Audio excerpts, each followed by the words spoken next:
তুই আগে কোনোদিন প্রেম করেছিস? ভেরি সরি অপু, আসলে পরপর এতগুলো কাজ এসে গেল যে তুই জাস্ট ভুলে গেলি। ক্লান্ত তো তুই, রেস্ট নে। আমি রাখলাম। Happy 6 month breakup anniversary.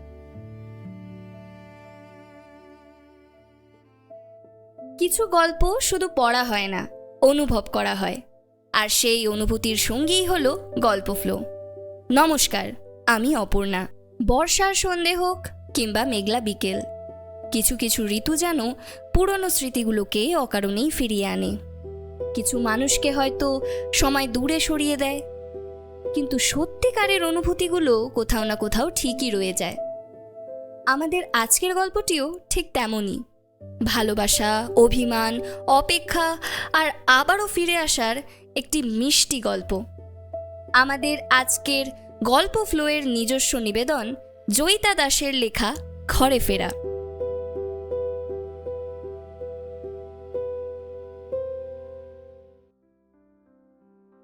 অনেকদিন বাদে আবার হারমোনিয়ামটা নিয়ে বসেছে অপর্ণা। গত 1 বছর পোস্ট গ্রাজুয়েশনের চাপে হারমোনিয়ামটা প্রায় ছোঁয়াই হয়নি তার।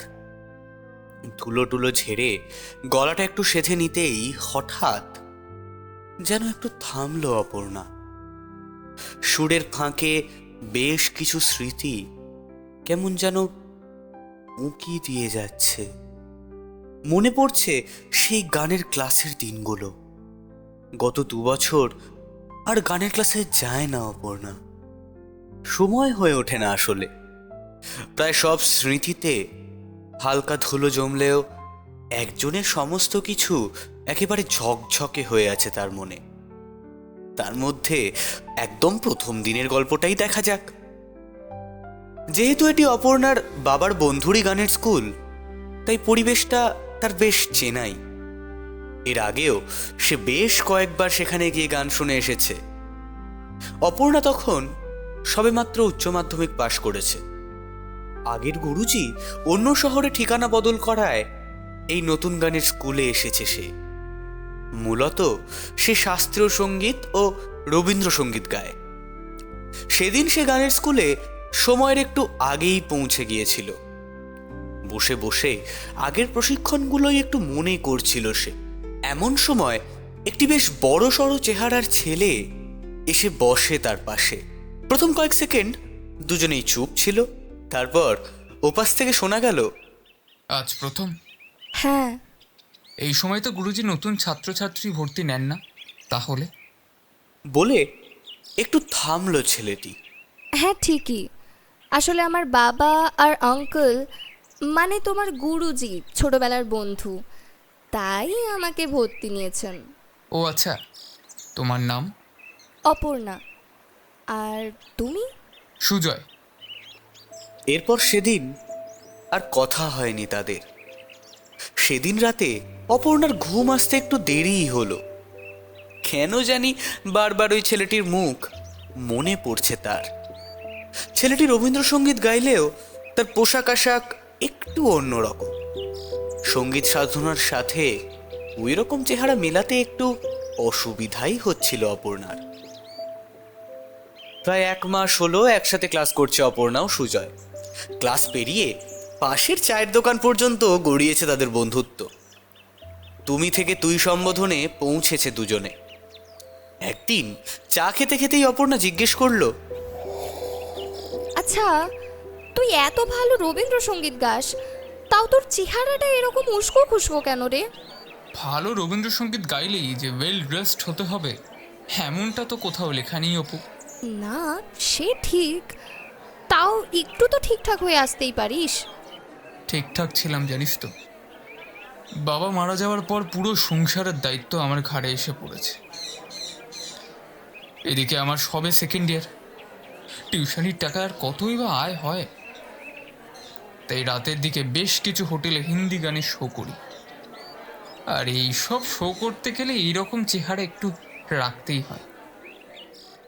বেশ কিছুদিনের বন্ধুত্ব হলেও সুজয় এর আগে নিজের জীবন নিয়ে এত কথা বলেনি অপর্ণাকে।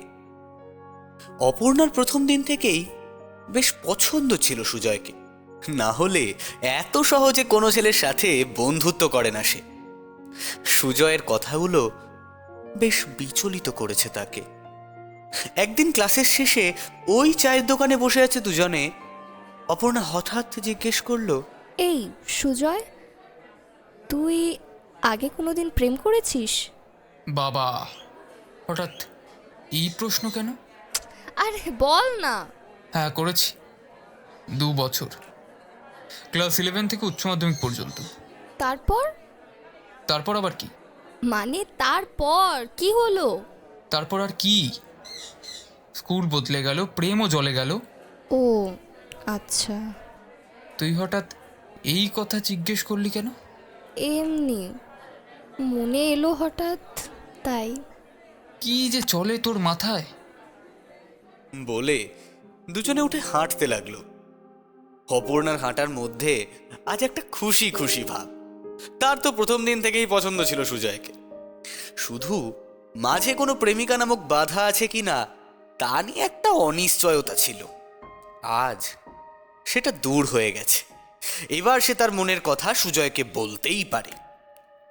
পরের দিন ক্লাসের শেষে সুজয় বলল, শোন না অপু, আজ আর এখানে বসতে ইচ্ছা করছে না, চল না ঘাটের দিকে যাই। সে যাওয়াই যায়, কিন্তু আজ বেশি দেরি করা যাবে না, বুঝলি তো। মা তাড়াতাড়ি ফিরতে বলেছে। কী সব কাজ আছে, আমাকে নাকি লাগবে। হ্যাঁ হ্যাঁ, সে যাস ক্ষণ, একটু বসেই চলে আসবো। অপর্ণার মনে কেমন যেন সংশয় ছিল। অন্যদিন তো কোনো রকমে চা শেষ করে ছুটে সুজয়, আজ হঠাৎ নিজেই ঘাটে যাবে বলছে যে। যাই হোক, ভালোই হয়েছে। এই সুযোগে অপর্ণা আর একটু বেশি সময় কাটাতে পারবে সুজয়ের সঙ্গে। ঘাটে কিছুক্ষণ বসার পর সুজয় অপর্ণাকে বলল, চোখটা একবার বন্ধ করতো। কেন? এত সুন্দর লাগছে সূর্যাস্তের দৃশ্যটা, চোখ কেন বন্ধ করব? বড্ড কথা বলিস, যেটা বলছিস সেটা কর না। আচ্ছা নে। চোখ বন্ধ করলো অপর্ণা।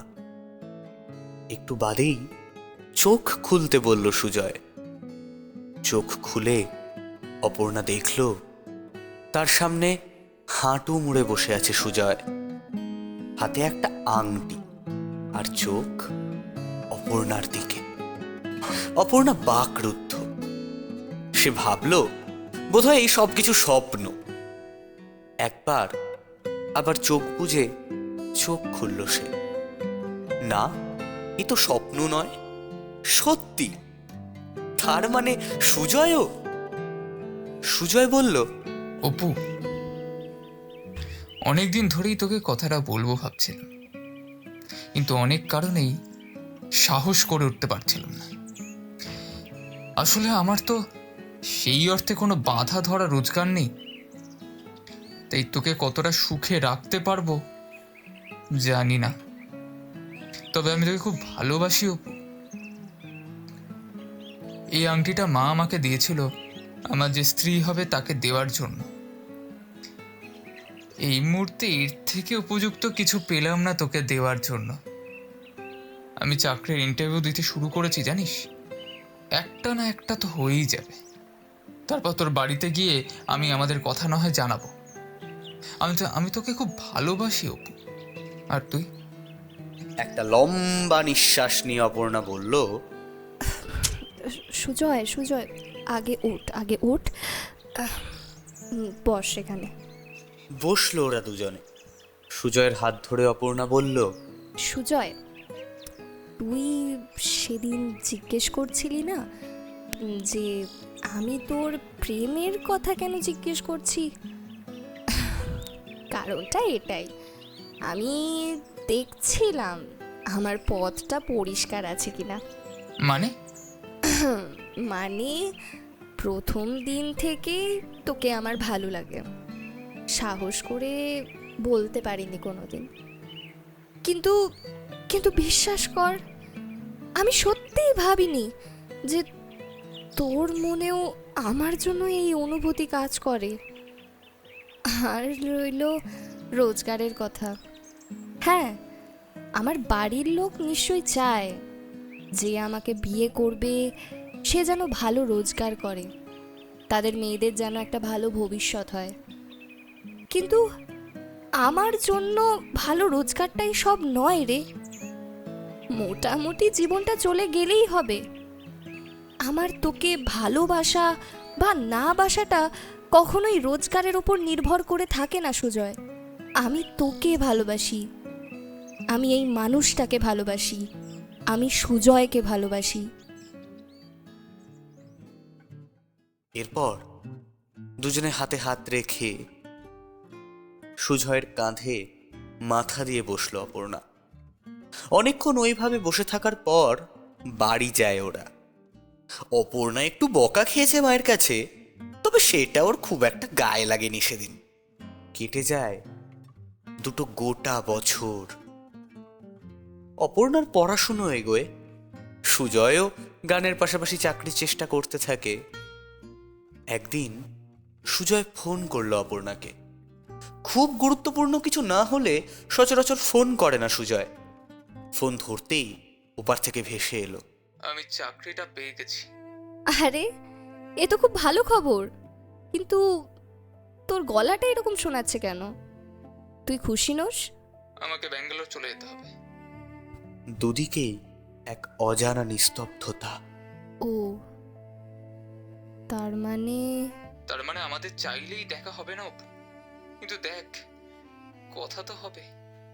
তুই বল অপু, এই দূরত্বকে হার মানাতে পারবো না আমরা?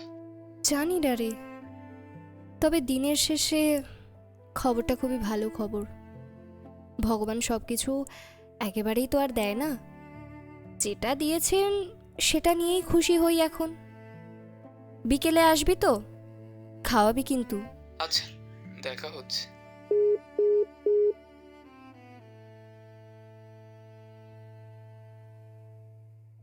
পরের সপ্তাহে সুজয়কে এয়ারপোর্টে ছাড়তে এসেই তার সঙ্গে শেষ দেখা অপর্ণার। এরপর প্রথম 6 মাস টেনে টুনে বেশ চলেছিল, তবে তারপর অপর্ণা পড়াশোনায় ব্যস্ত হয়ে পড়ায় ঠিকমতো সময় দিতে পারতো না সম্পর্কে, আর সুজয়ও ভীষণ ব্যস্ত হয়ে পড়েছিল অফিসের কাজে। রোজ ভুল বোঝাবুঝি লেগেই থাকতো। একদিন অপর্ণা বলল, কি রে, কি করছিস? কাজে রে, এক্ষুনি একটা মিটিং আছে, আমি এসে কথা বলি। হুম। এরপর মিটিং শেষে অপর্ণাকে মেসেজ করতে ভুলে যায় সুজয়। রাতে অপর্ণাই আবার ফোন করে। অপর্ণার ফোন দেখে সকালের কথা মনে পড়ে সুজয়। সে ফোনটা ধরেই বলে, ভেরি সরি অপু, আসলে পরপর এতগুলো কাজ এসে গেল যে আমার কথা তুই ভুলেই গেলি। না, ভুলবো কেন? কাজের এই কদিন এত চাপ। এই কদিন 6 মাস হয়ে গেছে সুজয়। আর তার চেয়েও বড় কথা কি জানিস? আজ আমার জন্মদিন। আমি স্বপ্নেও ভাবিনি যে এই দিনটার কথা আমাকে তোকে মনে করিয়ে দিতে হবে।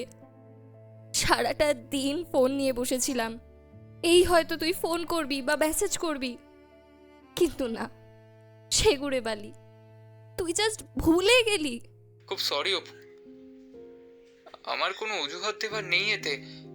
I am very very sorry. Happy birthday. Happy আর রইল কই বল?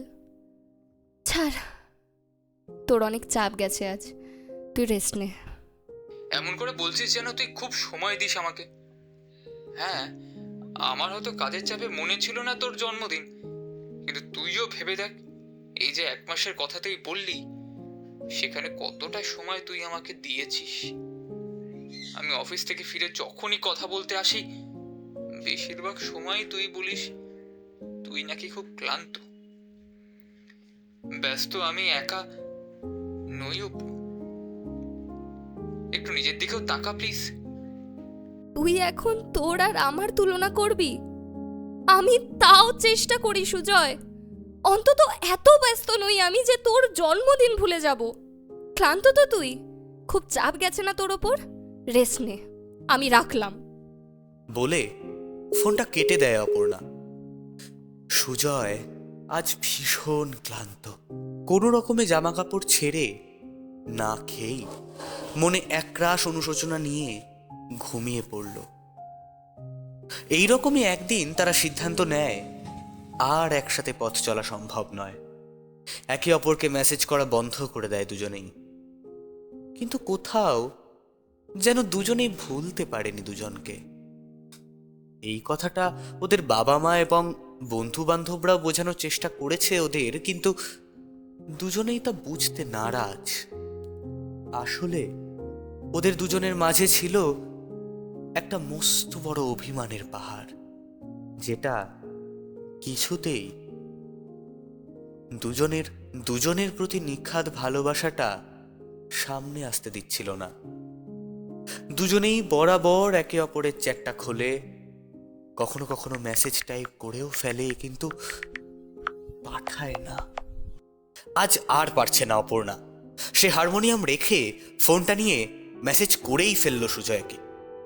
Happy 6 month breakup anniversary. পরক্ষণেই উত্তর এলো, তুই কি করে জানিস আমি হ্যাপি? বাবা, এত তাড়াতাড়ি রিপ্লাই? ও, হ্যাপি নয় বুঝি? কেন? এত বড় একটা ঝামেলা ঘাট থেকে নেমে গেছে, তাও হ্যাপি নয়? নিজে নিজে সবটা কল্পনা করে নেওয়ার অভ্যেসটা এখনো যায়নি তাহলে? না মানে, আমার কল্পনায় ভুলটা কোথায়? এই প্রশ্নটা 1 বছর আগে করলে হয়তো আজ আমার জীবনটা এতটা আনহ্যাপি হতো না। মানে? আর কত মানে তোকে বোঝাতে হবে অপু? আর অতটা ছোট নোস তুই, একটু বুঝতে শেখ প্লিজ। তুই বুঝেছিস আমাকে? আমার এই একটা বছর কেমন কেটেছে ভেবেছিস কখনো? যদি বলি ভেবেছি, তুই তো সেই তোর ভুল ধারণা নিয়েই থাকবি। বাদ দে, কাজ কেমন চলছে? হ্যাঁ, বাদ তো দিবি, কাজ ওই চলছে। কালই ফিরলাম। ও, দেখা করবি? এটা কি বললো অপর্ণা? নিচে থেকে দেখা করার কথা বলে ফেললো। সে যাই হোক, যা হয়েছে ভালোর জন্যই হয়েছে। সুজয় বলল, হ্যাঁ। হ্যাঁ মানে কি? ব্যাঙ্গালোরে থেকে থেকে কি এখন বাংলাটাও বুঝিস না নাকি? উফ, কোথায় যেতে হবে বল? আমার বাড়ির সামনে আসিস কাল ঠিক বিকেল 4টে। সেদিন ছিল রবিবার। এতদিন বাদে আবার দেখা হবে দুজনের। দুজনেই একে অপরের পছন্দের রঙের পোশাক পরেছে। মনে একটা চাপা উত্তেজনা। হ্যাঁ, চাপাই, দেখানো যাবে না। অপর্ণার বাড়ির সামনে এসে তাকে ফোন করলো সুজয়। এসে গেছি। হ্যাঁ তো? তো মানে আসবি না? তুই 3 মিনিট আগে এসে গেছিস, আমি ঠিক 4টেতেই নামবো। উফ। ফোনটা রাখলো সুজয়। ঠিক 4টে বাজতেই নিচে নামলো অপর্ণা। এতদিন পর নিজের পছন্দের রঙের পোশাকে অপর্ণাকে দেখে যেন চোখ সরছে না সুজয়ের। মুগ্ধতা ভেঙে সুজয় বলল, কোথায় যাবি? চায়ের দোকানে চল। কোন চায়ের দোকানে? জীবনে কটা চায়ের দোকানে একসাথে গেছি আমরা। আচ্ছা চল। 2 কাপ চা নিয়ে বসলো দুজনে। সুজয় বলল, অপু, আজ আমাদের এই দেখা করার মানেটা কি? কাল বলছিলিস না, তুই তো আমাকে অনেক মানে বুঝিয়েছিস। তাহলে আজ এতদিন বাদে আবার তোর সাথে দেখা করার মানেটাও আমাকে বুঝিয়ে দিতে হবে। একটু বুঝে নে না সুজয়। অপু, এই 6 মাস যে আমি কিভাবে কাটিয়েছি সে শুধু আমিই জানি। একটা দিনও এমন যায়নি যেদিন তোর কথা ভাবিনি। কতবার মেসেজ টাইপ করেও পাঠাতে পারিনি। আমি সত্যি তোকে কাজের জন্য অনেক অবহেলা করেছি রে। এবার আর আগের মতো হবে না তো রে। আমার প্রিয় মানুষ হারিয়ে ফেলার ভীষণ ভয়। আমি একই যন্ত্রণা আবার সহ্য করতে পারবো না রে। আসলে দোষ তো আমারই। আমার উচিত ছিল কাজের ফাঁকে ফাঁকে তোর খোঁজ নেওয়া। দেখ, দোষটা কারোরই নয় রে, দোষটা সময়ের, দোষটা পরিস্থিতির। পরিস্থিতি আমাদের দুজনকে আলাদা করে দিয়েছিল। আর সত্যি বলতে আমিও পারতাম পড়াশোনার মাঝে তোকে আরেকটু বেশি সময় দিতে, কিন্তু বিশ্বাস কর, তোকে ছাড়াই একটা বছর যে আমার কিভাবে কেটেছে আমি তোকে বলে বোঝাতে পারবো না। বুঝিও, আমি বুঝি। তুই কাল মেসেজ না করলেও আমি তোকে মেসেজ করতাম দেখা করার জন্য। কলকাতায় আসার পর থেকেই আমার কেমন যেন দম বন্ধ লাগছিল তোকে ছাড়া। আসলে কি বলতো সুজয়, এতদিন তোর কাজ আর আমার পড়াশোনার মাঝে আমাদের ভালোবাসাটার দম বন্ধ হয়ে গিয়েছিল। কাল আমরা দুজনেই নিজেকে নিয়ে ভাবার একটু সময় পেয়েছিলাম। আর তখনই বুঝেছি আমার একে অপরকে ছাড়া নিজেদের ভাবতেই পারছি না। একদমই তাই রে সুজয়, আমি তোকে বড্ড ভালোবাসি রে। আমিও তোকে বড্ড ভালোবাসি। চল আমাদের ওই গানটা গাই। কোনটা বলতো? ওই যে ভালোবেসে সখী নিভৃতি যতনে আমার নামটি লিখো তোমার মনের মন্দিরে।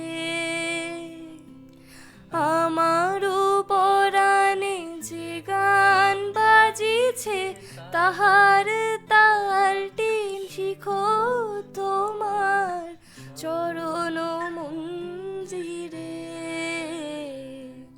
না না না না না না না না না না না না